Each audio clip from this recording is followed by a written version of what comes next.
CREMESP ainda não abriu sindicância para apurar denúncias contra médicos da região. Ao vivo aqui no Band Cidade, um médico vai falar sobre os perigos de tomar medicamentos não credenciados pela Anvisa. Câmara de São José dos Campos faz primeira audiência sobre a nova lei de zoneamento. Cesta básica está mais cara no Vale do Paraíba. Você confere essas notícias e muito mais agora no Band Cidade.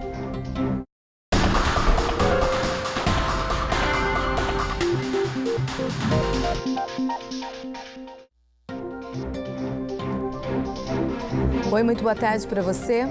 O CREMESP ainda não abriu a sindicância para apurar a conduta de médicos da região que prescreviam remédios proibidos no Brasil. Eles estão sendo investigados pela Corregedoria Geral da Administração do Estado de São Paulo e também pela Polícia Civil. Os profissionais atendem Pindamonhangaba, Lorena, São Bento do Sapucaí e São José dos Campos. A polícia cumpriu 15 mandados de busca e apreensão para encontrar 33 exames clínicos de pacientes no estado de São Paulo. Segundo esses exames, um total de 41 pessoas teriam um altíssimo nível de colesterol no sangue, uma doença muito rara que atinge uma pessoa em cada grupo de 1 milhão. Novos exames foram feitos. Desse universo de 41, 39 não tem essa modalidade. Nós já temos prova de que os médicos firmaram um diagnóstico no mínimo equivocado. Um médico não pode ser negligente, não pode ser imprudente, não pode ser imperito. Ele tinha que firmar um perfeito diagnóstico do seu paciente para prescrever o remédio. Para tratar a doença, eles entravam com um mandado de segurança obrigando o Estado a comprar um remédio caríssimo e novo dos Estados Unidos. Cada comprimido custa $1.000, quase R$4.000. E o paciente precisa tomar um por dia durante 6 meses no mínimo. De 2013 até agora, o estado de São Paulo já gastou mais de R$40 milhões para importar o medicamento.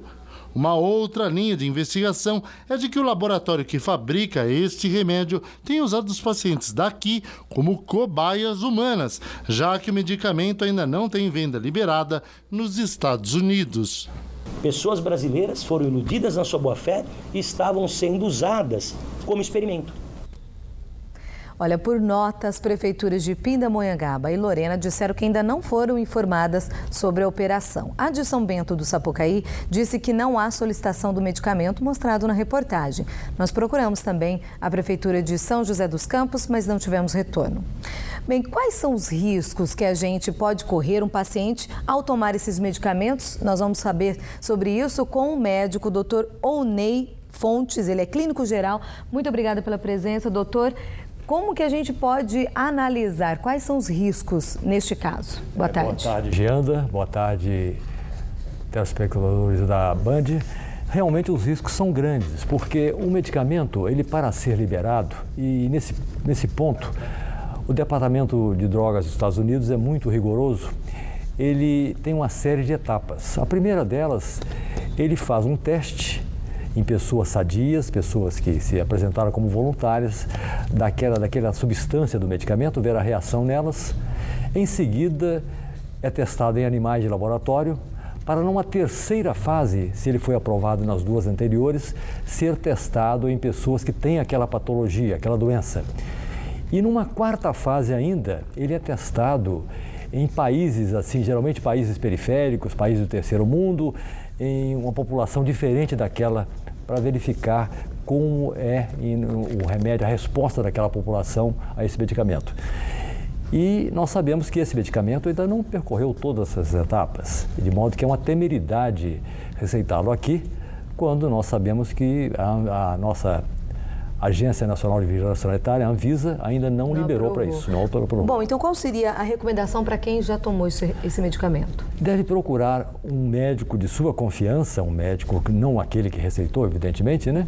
Para fazer uma avaliação e esse médico vai orientá-lo para que ele tome as providências devidas, inclusive alguns exames laboratoriais devem ser feitos para ver se não houve assim uma reação maléfica no seu organismo, algum efeito colateral, que são medicamentos ainda experimentais, e aí tomar as providências devidas. Doutor, como que o paciente ele pode se certificar, por exemplo, que um remédio ele tem o aval da Anvisa, ele está regularmente aprovado? Ele pode se reportar justamente ou pela internet ou então diretamente por via telefônica, seja para a Anvisa, seja para as agências do CREMESP. Nós sabemos que o CREMESP tem, em praticamente todas as cidades do Vale do Paraíba, tem uma representação do CREMESP e estão autorizadas a verificar se aquele medicamento está ou não autorizado, porque isso aí é de suma importância. Tá certo, então, doutor Ouney Fontes, clínico geral, muito obrigada pela participação, pelos esclarecimentos aqui. Eu que agradeço, Gianda, uma boa tarde. Boa tarde. Olha, uma carreta carregada com toras de madeira tombou agora de manhã na Tamoios, no quilômetro 28, em Jambeiro. Segundo a Polícia Rodoviária Estadual, o motorista teve ferimentos leves e foi para o PS da cidade. Uma faixa no sentido São José dos Campos está interditada. Neste momento, o trânsito é lento. E a seguir, Câmara de São José dos Campos faz a primeira audiência sobre lei de zoneamento. A gente fala sobre isso daqui a pouquinho, agora 1h01. Até já.